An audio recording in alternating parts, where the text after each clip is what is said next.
Welcome back to the Beyond the Batter's Box podcast with Baseball Pros. I'm your host, Nick Kemper. Today we have Patrick Wisdom here, the newest member of the Seattle Mariners. Patrick, go ahead and tell us about yourself. Yeah, my name is Patrick Wisdom. I was born and raised in Southern California. I've been living in Washington for the last 10 years. I got 3 kids, and I play professional baseball. Sweet, man. Tell us about, your journey to pro baseball. Because, growing up in Southern California, obviously baseball hotbed, you went to St. Mary's, right? That's right. And then you were first-round pick. So tell us about kind of that journey, getting to there, and then where you are now. Yeah, growing up in Southern California, it's nice weather year-round, so you're able to play baseball a lot. I did get burnt out when I was a kid, and I didn't play for, I think it's a year, which doesn't sound like a whole lot, but I guess when you're a kid and that's all you've done is play baseball, it's a long time. Yeah. So I was able to venture out, do other sports, football, basketball, go to friends' birthday parties in the summer, kind of have a summer in that sense. Yeah, be a kid. Then I got back into it, played high school baseball, and then went to a summer camp at St. Mary's.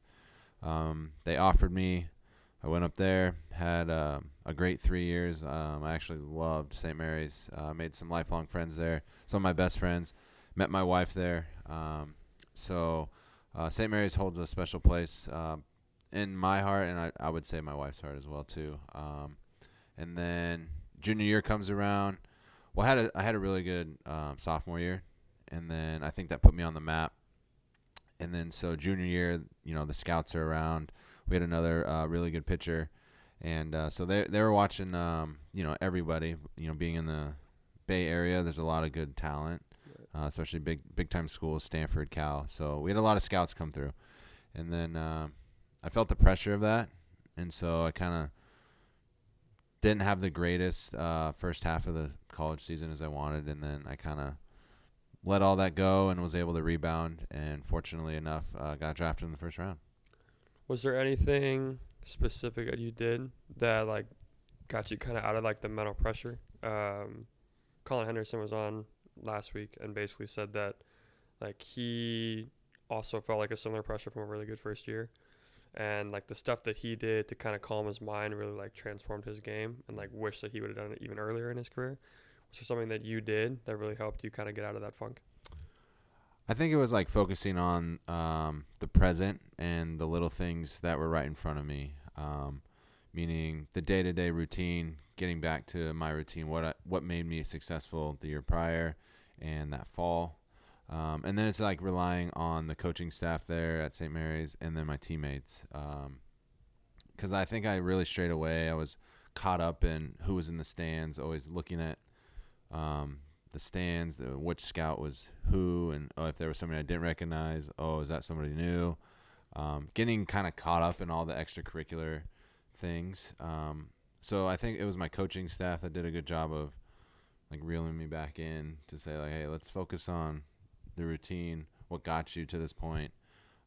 So I think that really clicked, and was able to slow everything down and kind of put the blinders on, if you will. For sure. So you mentioned you went to one camp. Was that the only camp you went to? Yeah. Wow. Okay. I know. I wasn't really recruited much out of high school. I had a knee injury my senior year, or going into my senior year playing football. So I was kind of off the map for a little bit. And then, I went to one camp, and here we are. Do you feel like that helped you or hurt you? Because kids nowadays, there's camps year round. You can go to multiple camps in a week. I've got friends back home and they went to 20 plus, and it always seems kind of if you're not doing as much as you can, you're not doing enough, but clearly you showed you went to one, and that's all it took. Yeah, I think that's kind of a false narrative that's been pushed, especially I think in the youth space, that you don't have to go to every single camp that's out there.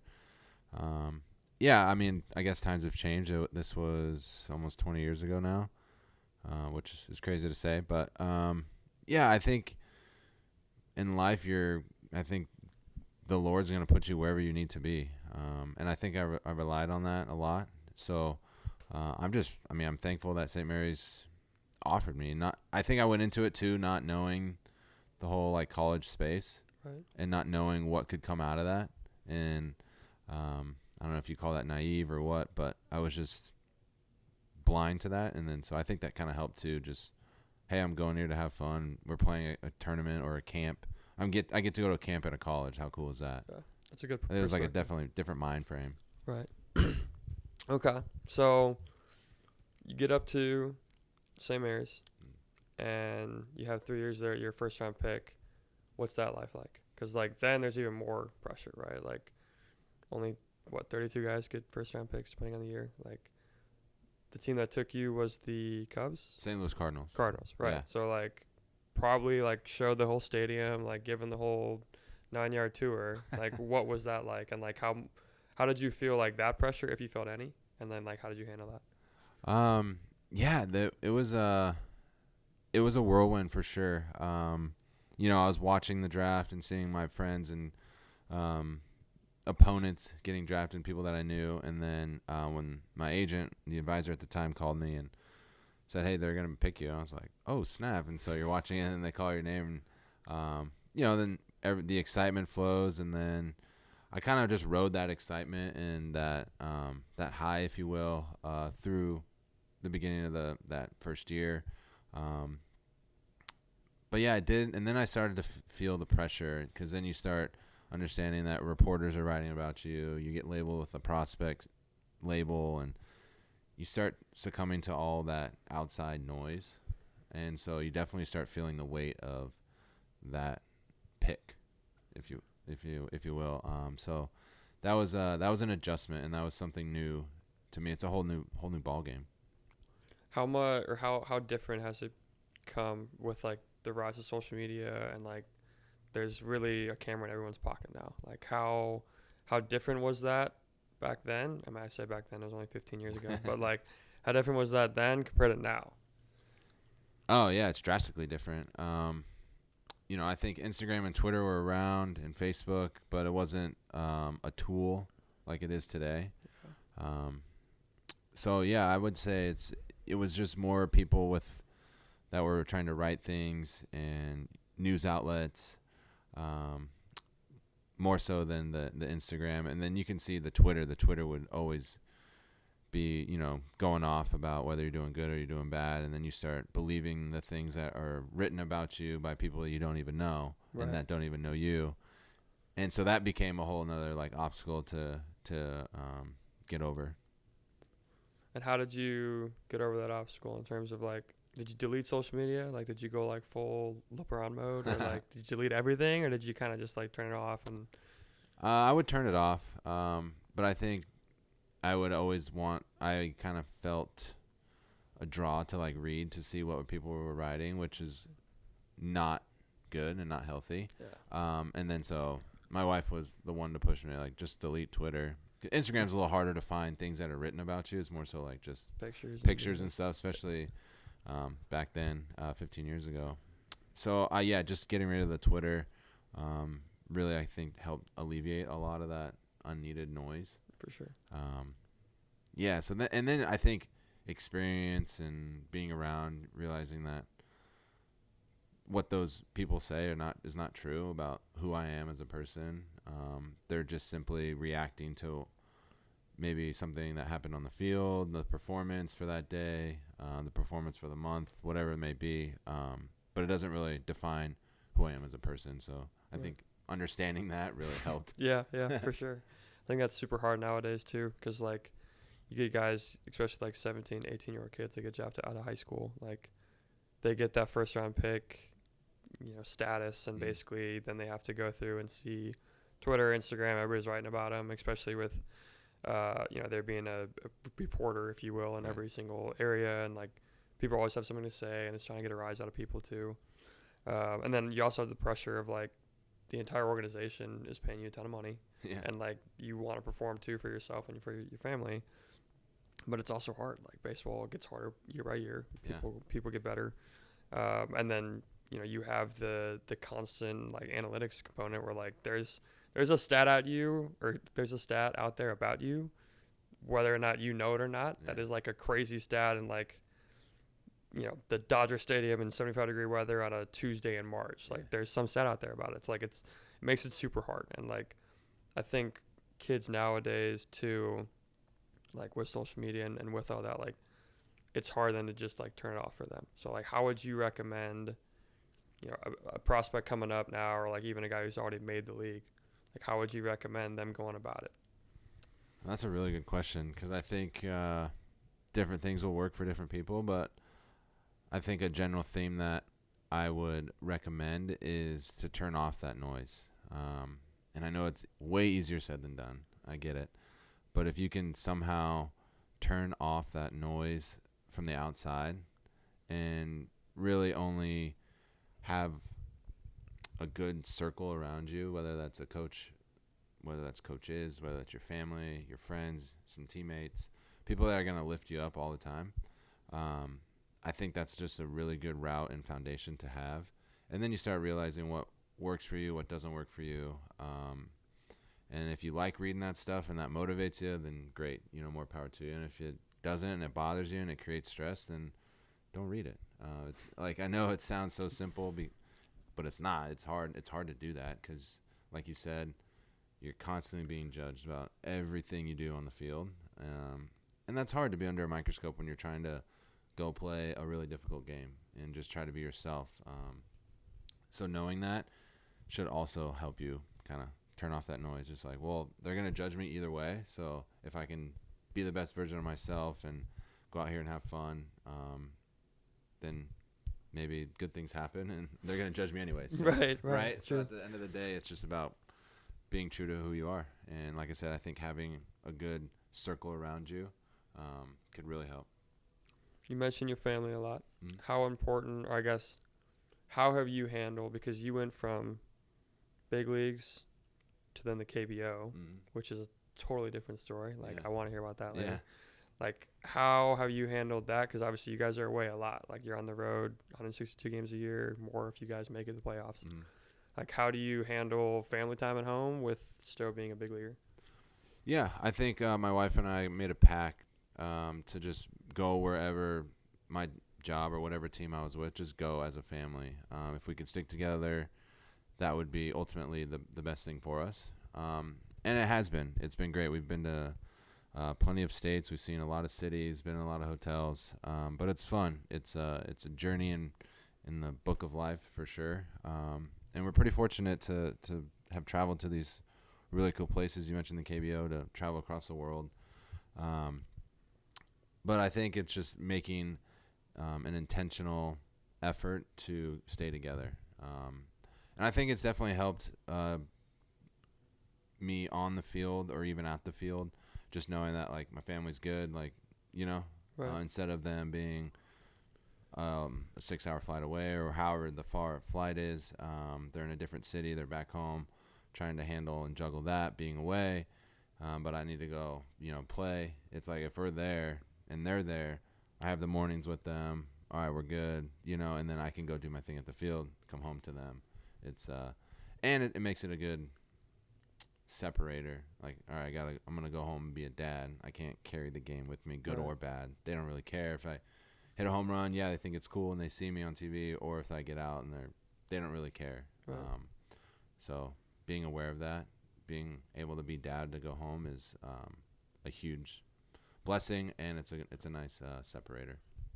Do you think most big leaguers have that, or do they kind of like carry the game home with them? Do you feel like they, don't even have a family like at all? Like, how important is that, and like how can other like guys kind of like fit that work-life balance in? Yeah, I think it comes with experience too. That's one of those things that you learn. When I was in the younger minor leagues, I would say I definitely carried the games home with me, and you're riding that wave, and you would think your identity is wrapped up in your performance, but ultimately it's not. Especially when you go home, you're either shooting the breeze with your roommates at the host family's house, and you're playing video games, and you realize that the guy next to you ultimately doesn't really care if you had a good game or a bad game. Like, you're still going to be able to either play cards or play video games or watch a show. You just got to realize that, like, your identity is not wrapped up in your performance. And it's way easier said than done, because you think, oh, I hit a home run tonight, or I got 4 hits. Like, I'm the man. Like, I can go home and walk a little taller, feel a little better about yourself. And then But what happens when you go 0 for 4 with 4 strikeouts? Right. Are you going to walk home with your tail between your legs and feel like you're this big? Or can you maintain that confidence in yourself and your identity? And that takes time to figure out, to iron out, to figure out who you are. Are you able to?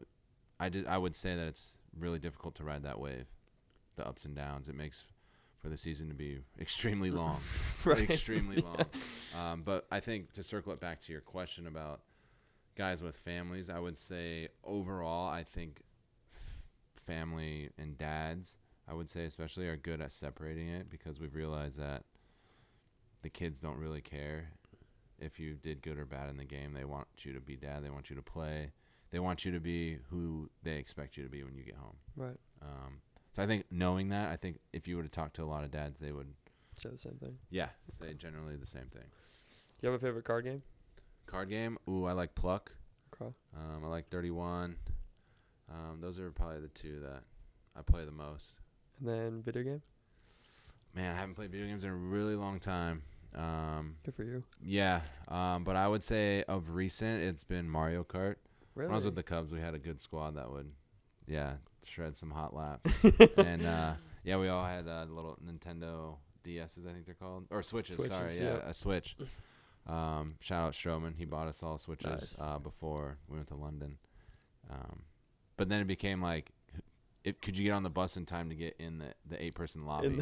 And then we had relegation if you ended up last in the circuit. Like, right. Get to the back next of the guy bus. up. So it was a good time. Good deal. Yeah. Good deal.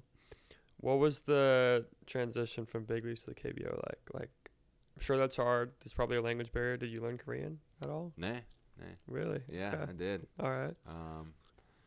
The transition was, I would say, like, culturally and off the field, more difficult than on the field.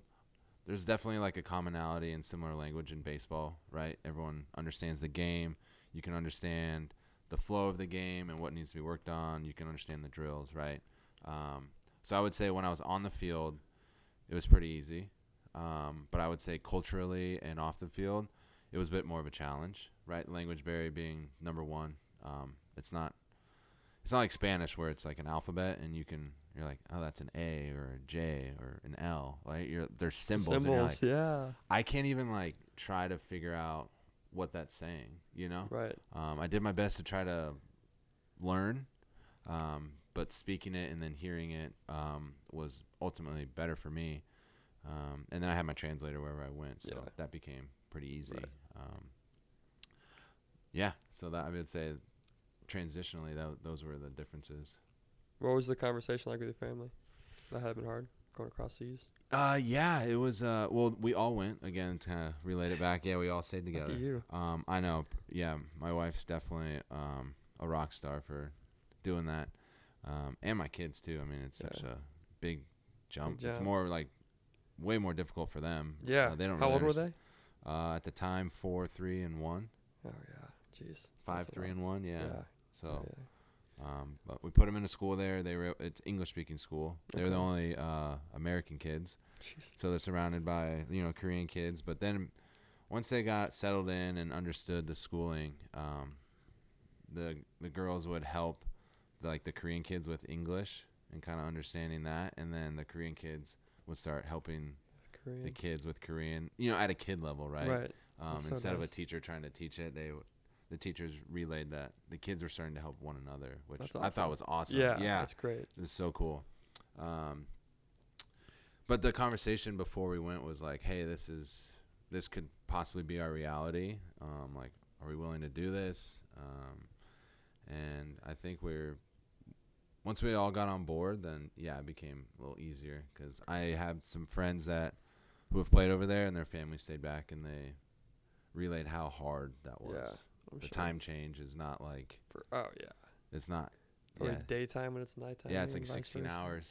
Yeah, so brutal. it's really, really, really tough in that capacity. But I'm thankful my family all they came and my parents came. They had a great time too.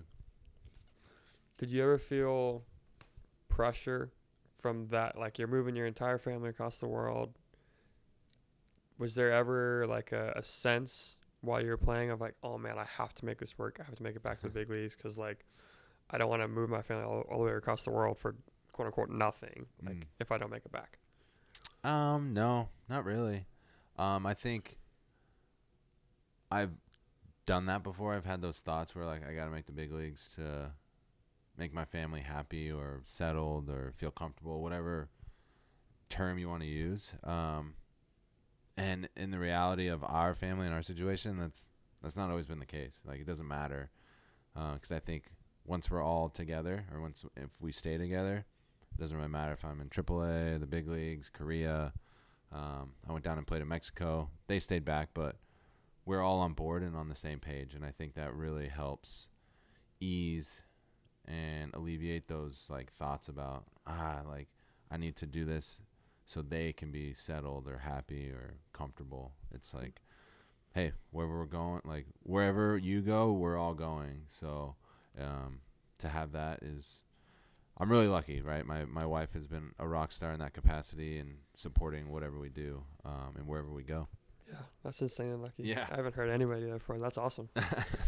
Okay, so how's the playing style? Because you hit 35 homers that 1 year. So like, how's the playing style? Does it differ at all? Like, is there like a Patrick? You're only out there to go hit bombs and like that's it, or like, is it more like is it similar to how we play here in the U.S. or is it different? Like, what's that like in the KBO? It's definitely different, and I think it's different in a good way. I learned early on that they have an extreme passion and love for the game. The game is sacred to them. They respect it a ton. There's a ton of respect amongst and culturally, right? That it's a big respect culture, and that translates onto the field. But they love the game. I would say like the purity of baseball is played there. They play the game, and what I mean by that is runner on second, and it's on a certain part of the lineup, they're bunting him over, or high contact guy, he's gonna hit the ball the other way to get the guy to third. That's just how they play. They're gonna pick off. They're gonna steal bases. Run on third. It's important to get the guy in. Doesn't matter how you do it, but you got to get the guy in. And I think that art of baseball is important to them. And I think that's a huge difference that I saw from U.S. baseball as opposed to the KBO. And I think that's what really made me appreciate the game a whole lot more. It's something I learned over there. I was like, man, they love baseball for what it is. They love the home runs, right? They want I'm in the lineup to hit home runs, right? That's why they signed me. I'm a power hitter. They love it. And when I do hit home runs, the place goes nuts and they sing a song and everything. It's really cool. But they also have guys that are really fast and can bunt and can hit the ball anywhere and can steal bases, can get on base, can play the heck out of defense. It's like the lineup is so balanced in that way. Right. It's not just everyone's not chasing power and velo. It's like there's a finesse art to the game, and like I said, a purity to baseball. Do you wish the major leagues were like that more? That's a good question, and I've thought of that. I think that it's just two different games right now, two different styles of play, and I think that's okay. I don't know like how else to answer that. Yeah, you know, yeah. I mean, you can't change it. I think culturally, the U.S. that chases velo and power and excitement, right? And that's what I think the U.S. loves. But the excitement and the love in the KBO was different. It was like the awe of the game. Like, can this guy get a bunt down? And everyone knows, you know, and it's like excitement that way. Oh, this guy's going to steal. There's no pickoff regulations, so you can pick off like 5 times in a row. And the crowds all have like these sayings when you do pick off, and it's loud. Awesome. So yeah, it's like the fans are really in tune with the flow of the game and what needs to be done in that capacity. Yeah. Don't they sell out like every game? Isn't every game like a sellout? Yeah, that's got to be awesome.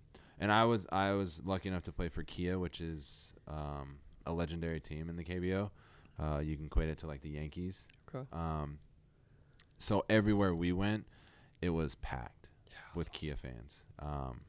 Sometimes 50-50 and sometimes even more Kia fans than the home team that we were playing. That's awesome. Yeah, it was special. And I don't know if you've ever seen Korean baseball highlights, but there's like if someone's up, for me, example, I have a song that the fans and the cheerleaders have created for me, and the fans pick it up really quick, and they sing it the whole time I'm at the park. Oh, wow. Yep. So and there's if I no hit home quiet run, part. then they sing it all again. Okay. Yeah. So there's no quiet? Like, there's no... No. Wow. And there's, like, a big drums, and it's like, yeah, they're playing the drums, they're playing music. Okay. Yeah, there's no, like, oh, he's starting to pitch, be quiet. Right. It's like, no, let's just let it rip. everyone's, like, yeah, cheering, being loud, music, chants. Yeah. That's awesome. Is it the KBR or the MPB that has the bunt derby? I think it was the Japanese league, Okay. MPB. Okay. But I want to say maybe the KBO has adopted that Adopted too. it too, Yeah, and right. brought it in. Yeah, I saw highlights of that one time, and I was like, "That's crazy. But that's Yeah. hilarious too. Like, that's good that they have that Yeah, keep it fun. for sure, for sure." Okay, so then you played one season KBO, Yep. right? And then coming back over here, like, Yeah. what was that process like? You got the same agent throughout the entire time. Mm-hmm. So then getting back over here, like him having to negotiate with another league again, basically, like what was that like? And did you have I don't know what you'd call like anticipation maybe of like, all right, like I really want to make it back to the big leagues, or like I kind of want to stay here is like way too fun? I had both. Playing in the big leagues is like the ultimate kid's dream, right? That's my dream as a kid. So to do that again is only like butter on the cake, if you will. It's like so awesome. That's exactly what I want to do. But at the same time, I had so much fun, and I learned a whole lot playing in Asia, specifically Korea, that I was open to going back for sure. So I'm like, this is really fun. I made some great friends over there. I enjoyed the game. So I think being open-minded to that too, and knowing that I want to get back to the big leagues, just kind of, I was like, okay, whatever is meant to be is going to happen. So there was no like stress, like waiting for Asia to call or waiting for a team to call here. And then when my agent called and said the Mariners were interested, I was like, wait, what? Like, no way. It's a storybook. Yeah, it's crazy. Like, I was just like the farthest I could possibly be away from home. And then now I'm going to be the closest I could get, you know. Yeah. I think other than playing at Everett, Seattle would be Right. the closest, Yeah, you know. right. Yeah, I'm gonna be really lucky to play here, and so when they call it was kind of like, man, like it's hard to turn that down for sure. And what a great organization! I have friends on the team. I followed them along all last year. Made a tremendous run. So to be a part of this organization that's real close is exciting. Yeah. Is exciting. I'm really lucky, and I'm eager to get going with them. For sure. You talk about last year with the Mariners. Obviously, they came a game short of the World Series, and that would have been their first ever. Mm-hmm. What did they have to do in 2026 to get over that hump? You know, I think they just ran into a hot Blue Jays team. I think, I think that's really what I saw is just the timing of when the Blue Jays got hot and when the Mariners cooled off. Yeah. And I think that's it, because I don't think they were out-talented. I don't think they were missing a key piece, a pitcher or a hitter. I think it was just timing of who got hot and who cooled off, which, I mean, not what you want to hear, but at the same time. Worst time to like, do it. Yeah, because everyone wants to like have an answer or a fix to be like, oh, if only we had X player, or if only we had this. It's like, it's just the way the cards fell at the time. Right. Because it's such a deep, talented team that they could have easily. I think it's one pitch maybe that changes the future pitches of the game. Right. And so I think it's just who got hot, who cooled off. For sure. Do you have a specific like performance metrics or anything you want to accomplish going into this year? I think for me, OPS is big. And what's like weighted runs created? X-Woba? Or is like WRC? WRC plus, yeah. The things that like I find valuable, OPS, right? OPS plus, things that incorporate who I am, slugging, power. I'm making an emphasis to get on base more. So that means taking my walks, swinging at pitches I can swing at, sure. or I can do damage at, leaving the rest. And then I think the weighted runs, I say that because I take pride in like creating runs. I think that comes from just having power, and can I generate runs for the game. And I feel like I'm an excellent base runner, so I'm able to generate runs that way too. So I would say those two things. Okay. And those would be the reasons.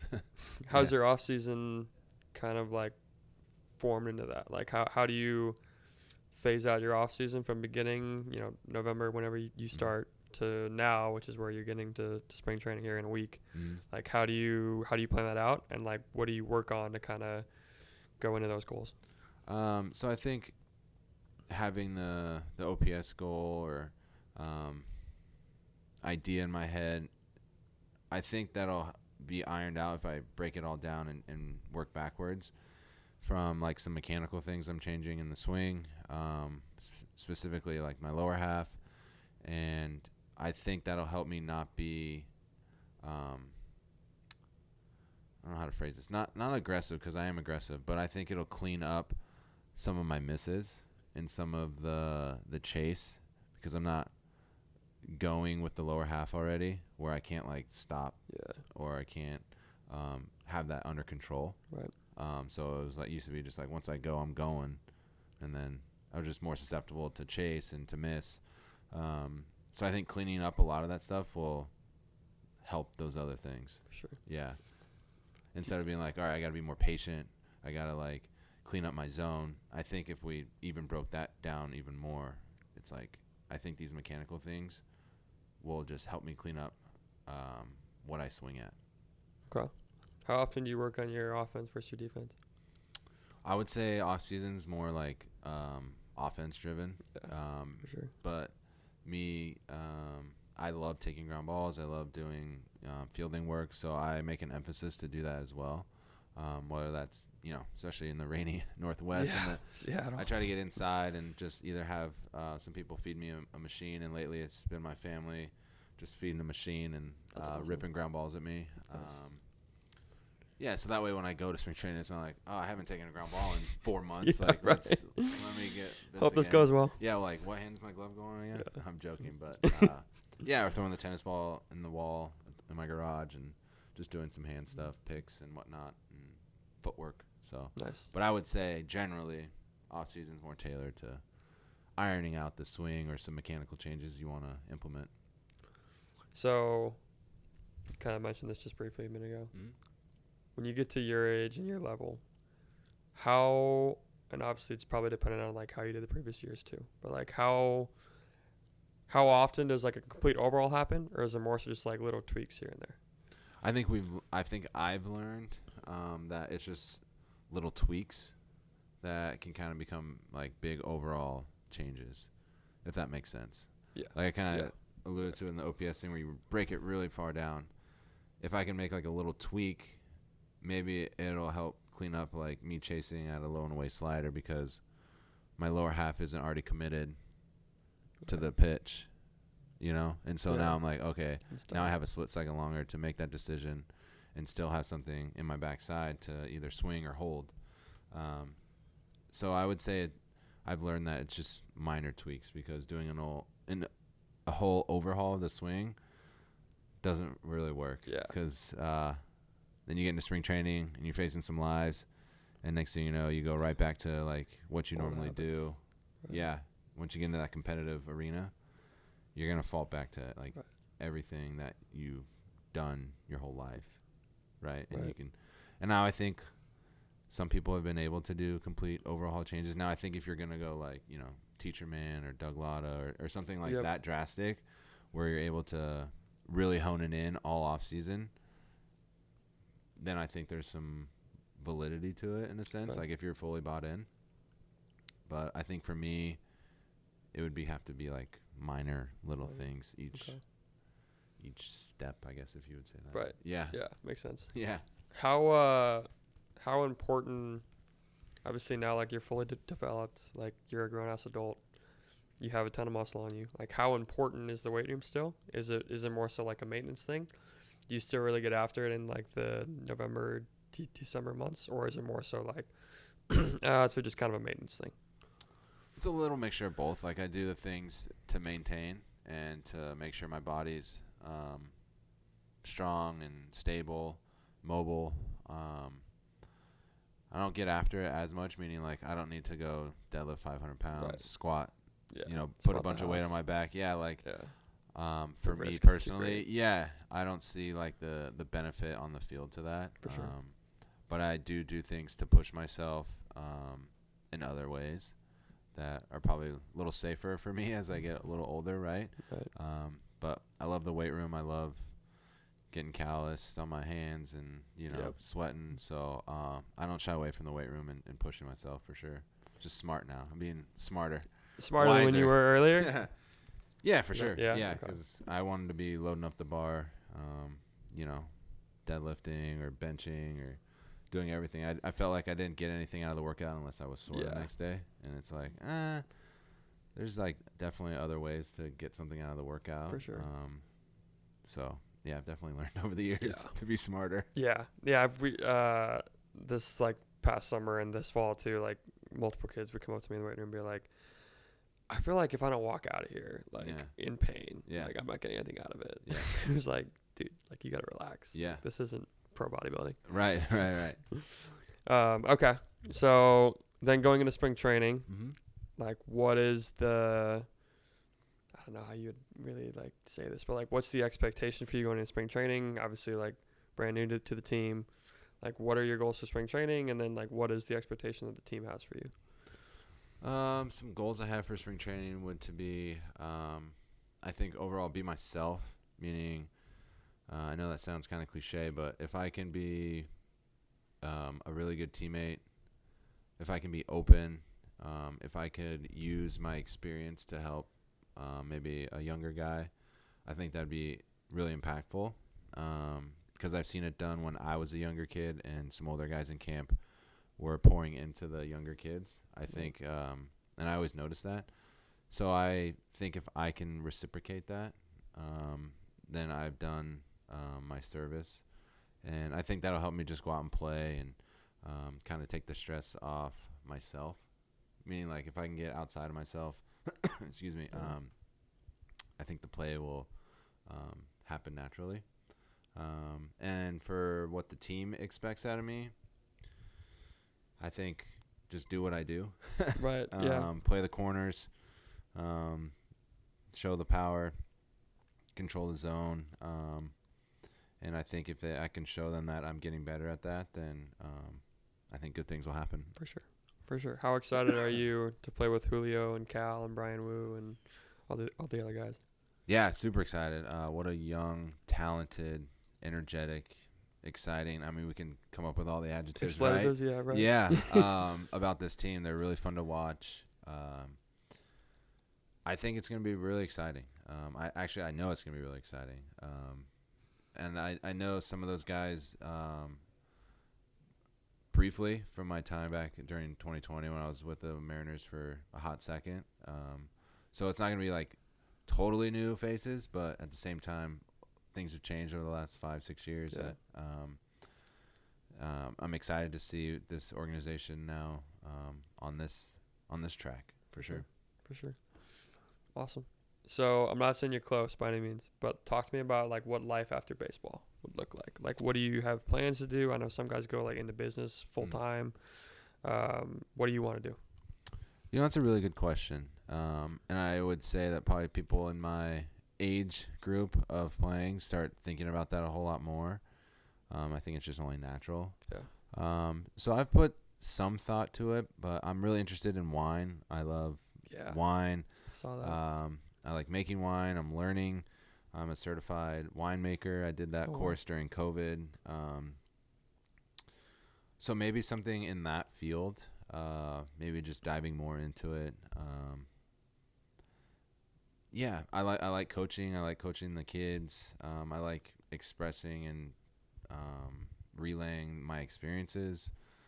So yeah, I think I would have to like really iron out what I want to do next because I feel like there's a lot.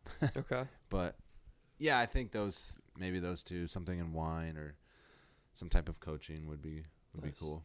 Yeah, and I don't know if that's in pro ball at the collegiate level. I don't know. Right. hard to say right now. Got a lot of time to figure it out for Yeah. sure. Well, thanks. Yeah. What is that called? Because I was reading your bio and I saw the thing about wine. It's like a Enologist. enologist, right? Yeah. Okay. Yeah. Enology. Okay. Yeah, which is the study of winemaking. Study of wine. Yeah. Interesting. And is that like, did you get into that just because like you're from California and isn't winemaking's a big deal out there, right? Oh yeah. Yeah. Napa. Napa Valley. Yeah. I think I got no. I didn't. I mean, I didn't get in because I'm from California. I got into it because I started to appreciate wine and like how it was made. I love like the background to it. I was like, how did it get from this grape to my glass? You know, like wait, what? Like what happened? And like all the little intricacies that go with it and the art form behind it.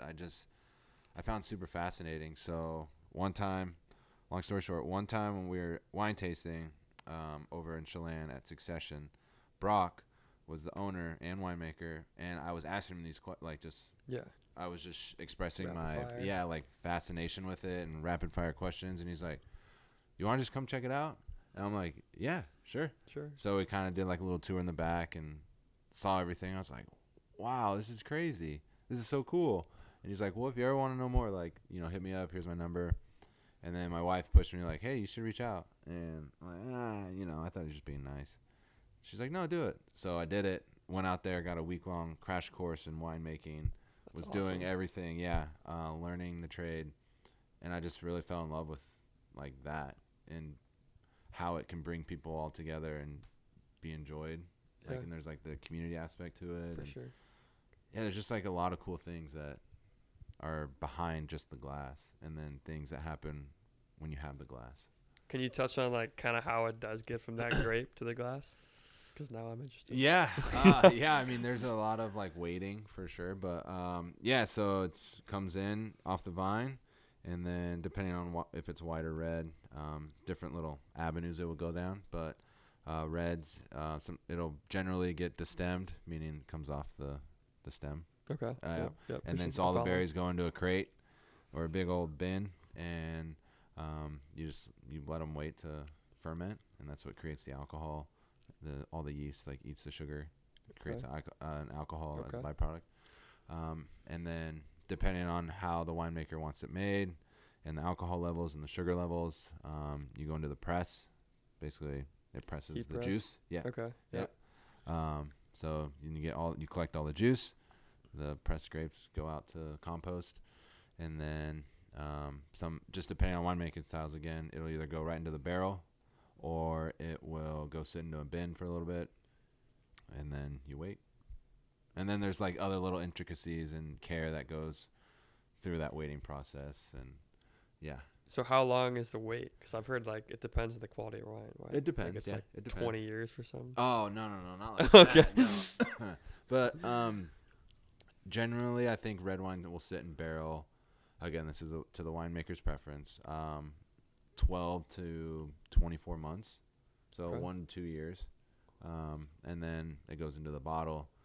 And some people either like to hold it in bottle before they release it for another year, and then depending on the winemaking style, some people make it ready to drink now, or some people say, hey, yeah, you can drink it now, or you can wait 10 years, 20 years if you want. Okay.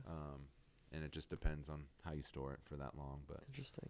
Yeah, it's very like simple because they made it 2,000 years ago without all the technology we have now. And now we've just really broken it down step by step and been able to measure certain things that are important. That's cool. Yeah, it's fascinating. It is really fascinating. There's so much that goes into it. So I was just very like general overview. Right. No, that was good. I mean, I think a lot. So what is getting into the wine business look like? Like, would you have your own winery? Like, what does that entail, I guess? Yeah, I would love to have my own winery. I actually do have some wine in barrel right now. Sweet. That a really good friend of mine, Jesse, has helped me along the way with. Okay. And so, yeah, that should come out probably in the next year or so. It's gonna be like your own brand? Yeah. That's awesome. Yeah. That's awesome. Yeah. So we're ironing out all the details for sure. Yeah. Cool. But I feel like I got to use my last name, Wisdom. Oh yeah. In the name somehow. So yeah, it's okay. It's exciting. Yeah. And would this be like based in like Napa Valley, or would it be based No, it'll probably be up here. Yeah. Up here? Okay, Yeah. cool. Um, And do you have to grow like, is it a grape like plant or tree, or like how do you like? Would you just get your grapes like outsource it? Yeah, or? I would Okay, outsource the okay. grapes. Yeah.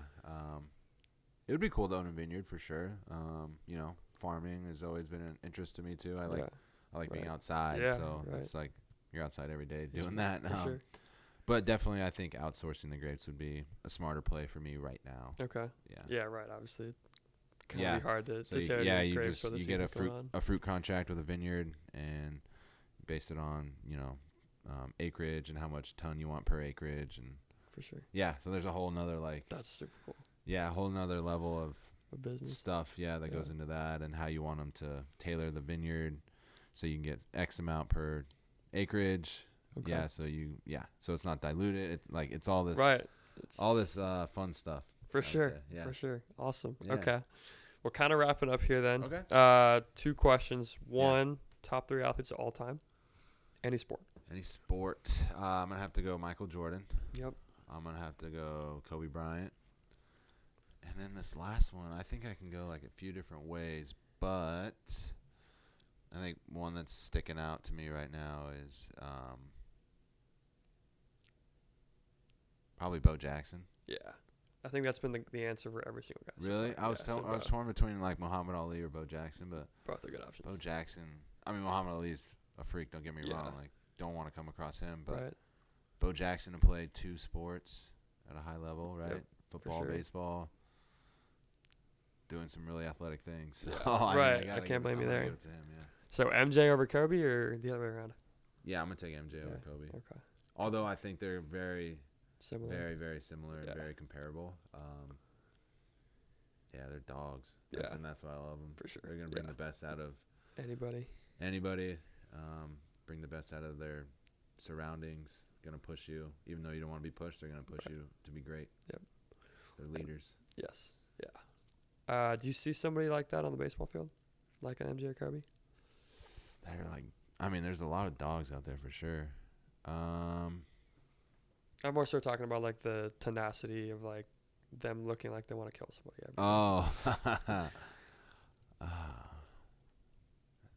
Maybe like Scherzer. Yeah. He's got like that Yeah. like mentality that, and maybe like a Aroldis Chapman. Okay. I would say like guys that are maybe like a generation before me or 2 generations before me, like Pedro, Roger Clemens, Yep. Randy Johnson. Those guys that stick out. Nolan Ryan. Yeah. Right. You know, like you're like, dang, this guy's gonna like. This guy's a psychopath. Yeah, Yeah. yeah. Like he wants to like, make Right. sure like I don't get a hit and Yeah. like be scared of him. Yeah. Instead of like just go out and compete, like whatever. Right. These guys, they had that like aura. Yeah. Like they could do physical harm to me if Yeah. they wanted to. Yeah, Right. exactly. For sure. Okay. And then last question. Yeah. What is the funniest moment? And you can kind of like censor it to your however you please. Yeah. But like, what's the funniest moment you've had in the big leagues The funniest moment I've had in the big leagues. and the KBO? Right. That's a really good question. Yeah, I don't know how I want to go about this. Let's see. I'll keep this one pretty general because I thought it was hilarious. But one time, it was like one of my first big league camps with the Cardinals. I was hitting, and they did like a promo during the game where they drove a car onto the field. Yep. But then where they drove the car to on the field, that gate was locked, and they couldn't open it. So the car had to like do like a Austin Powers like turn. Like 20, yeah. Yeah, 20-point turn almost, and then finally drive all the way across the field again to get out. But I'm standing at the plate and like we're ready to go, and I remember it being on TV and people were just laughing, and Like it took like 5 it was minutes. like kind of like a funny blooper type thing. Right. But that always kind of sticks in my head that I was just standing there and didn't know what to do. Right. Didn't know what to do with my hands, you know? Yeah, right. Like, But at least the attention wasn't on me. It was on this Right. car that I felt bad for. yeah, the poor driver. That's one that I would say is probably easy enough to speak on for sure. all ages. Yeah, for sure. For sure. Awesome. Well, thank you very much for coming in. Yeah. This is the Beyond the Batter's Box podcast, and we will see you next week.